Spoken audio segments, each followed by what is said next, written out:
I'm not a fan of mainstream media, and that has nothing to do with my overall opinion of this film. No, mainstream media in my opinion is a divisive tool that allows the people with power and influence to express an opinion that eventually decides the fate of a game or a movie, which is why I always look to the internet reviewer for their opinions. It doesn't sway me in the end, but the average Joe's opinion is more valuable than a rich kid in the network towering, snubbing his nose at a decent effort. This is more than a simple Fonz plays the Scrooge film, and I truly hate that analogy. It is in fact one of my favourite adaptations of the Christmas Carol to date, which is no surprise as I've said before, the Christmas Carol is my favourite Christmas story.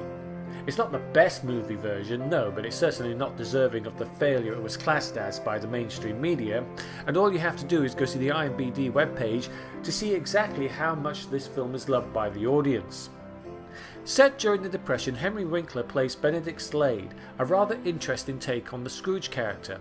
As cold and despicable as the character on which he is based, yet at the same time very human with an undiluted belief in his practices to the point that in the opening you see that he actually appreciates the singing of the children outside his office, to the point that he gives them his pamphlet on how to succeed.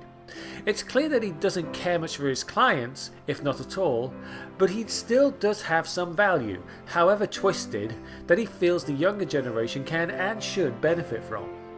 But don't get me wrong, as he goes about his business he shows his complete lack of heart and culture all too well as he rips away everything from people suffering during the Depression, from tearing their books apart to taking their stoves and even an orphan's piano. Showing a complete lack of compassion for his fellow human beings, that he shows no care that they will probably die the following, ironically, festive day. He even goes so far as to fire his aide when all is said and done. I'm not going to give away much of the plot. I mean, what's the point? You pretty much know some of it already, though there is more to Slade's history than you would expect. He is in every way a victim of the establishment as he is a willing participant of it. The lessons he learns are heavier and pretty much darker than most adaptations of the tale, as is his redemption, which I show great respect for in this regard.